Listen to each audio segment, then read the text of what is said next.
اب میں آپ کو ایک بہت ہی دردناک سٹوری سناتا ہوں جو جاوید چودھری کے کالم کون پڑھتا ہے.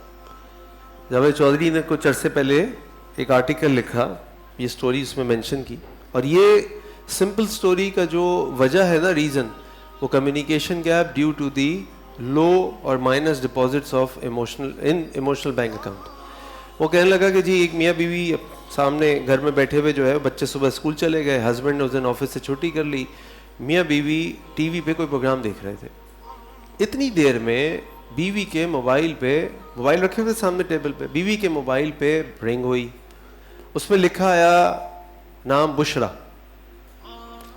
بیوی نے نام دیکھا, شوہر نے کہا تمہاری دوست کا فون آ رہا ہے. اس نے کہا نہیں میں ابھی بات نہیں کر رہی, لائن کاٹ دی. اس نے کہا کیوں نہیں بات کر رہی؟ بس میں ابھی بات نہیں کر رہی. اس کو شک ہو گیا کیا مسئلہ ہے. اس نے بیوی کا موبائل اٹھایا, بیوی نے روکنے کی کوشش کی لیکن اس نے موبائل اٹھا لیا اور سائڈ پہ جا کے موبائل پہ کال ملائی.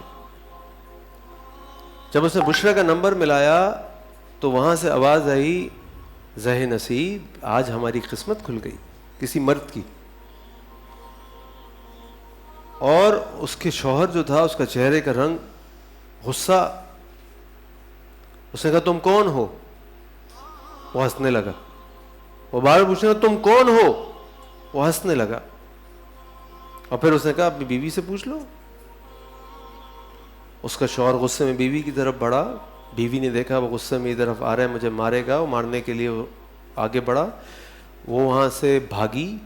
اس کا دوپٹہ سامنے رکھی ٹیبل پہ اٹکا. اس دوپٹے سے وہ اٹکے گری. ٹیبل شیشے کی تھی, اس کے اوپر ٹیبل کا شیشہ ٹوٹا اور شیشے کا ایک ٹکڑا اس کے گلے میں گھسا اور وہیں پہ ڈھیر ہو گئی. دوپہر میں بچے گھر آئے تو ماں کی لاش پڑی ہوئی تھی. جب اس پہ انویسٹیگیشن ہوئی اور ساری سٹوری پتہ چلی تو سٹوری یہ تھی کہ اس خاتون کی ایک دوست تھی بشرا. بشرا ملک سے باہر چلی گئی. 2-3-4 سال گزر گئے.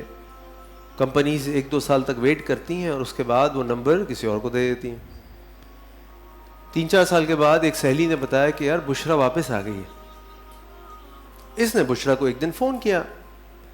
ایک شخص نے فون اٹھایا. انہوں نے ان سے پوچھا بشرا ہیں؟ اس نے کہا بشرا واش روم میں ہے ابھی. آپ کون؟ میں ان کا ہسبینڈ ہوں. اور یہ حرکتیں ہماری سوسائٹی میں ہوتی ہیں. لڑکے لڑکیوں کو کالنگ کرتے ہیں, لڑکیاں لڑکوں کو کالنگ کرتی ہیں, اس طرح کی باتیں. پھر وہ دوست کے ہسبینڈ تو اسے پوچھنے لگی بھائی آپ لوگ کب آئے, کہاں رہے, کدھر رہ رہے ہیں, یہ ساری 2-4 منٹ بات کی. پھر کہا جی بشرا کو بلا دیں. ان کا بشرا بھی واش روم میں ہے, میں دیتا ہوں ان کو فون. پھر وہ بات سے بات نکالنے لگا. کرتے کرتے 10-12 منٹ گزر گئے, بشرا نہیں آئی. اس نے جب غصے سے کہا بھائی میں آپ سے کب سے کہہ رہی ہوں آپ بشرا سے بات کرا دیں. اس نے کہا بھائی یہاں بشرا کوئی نہیں ہوتی, بشیر بول رہا ہوں, بات کرنی تو کر لو. اس کے بعد اس بشیر نے اس کا پیچھا لے لیا. وہ اس کو دن میں 10-15 دفعہ فون کرتا, وہ فون نہیں اٹھاتی.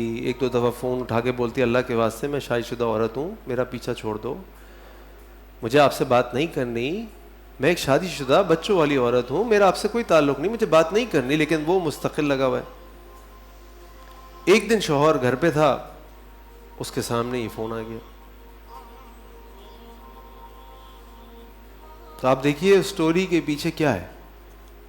یہ کمیونیکیشن گیپ, یہ مسٹرسٹ ہے. یہ لو اکاؤنٹ میں, ایموشنل اکاؤنٹ میں مائنس میں اکاؤنٹ, یہ ڈیفیسٹ ہے. آپس میں ان کی ریلیشن شپ اچھی نہیں تھی, کمیونیکیشن اچھی نہیں تھی. اس نے یہ نہیں کیا انتظار کہ میں انتظار کرتا ہوں, میں پوچھتا ہوں, سمجھتا ہوں بات کو کیا معاملہ ہے. اگر اللہ نہ کرے کوئی معاملہ بھی ہے تو ریزالو کرتے ہیں اس کو. تو اس مس کمیونیکیشن کا اور مسٹرسٹ کا اور اس ایموشنل بینک اکاؤنٹ میں ڈیفیسٹ کے اس طرح کے رزلٹ نکلتے ہیں. اللہ تعالیٰ ہم سب کی حفاظت فرمائے. لیکن یہ جو برائی ہے, یہ گناہ ہے, یہ بہت برا ہے, یہ اس سے بچنا چاہیے.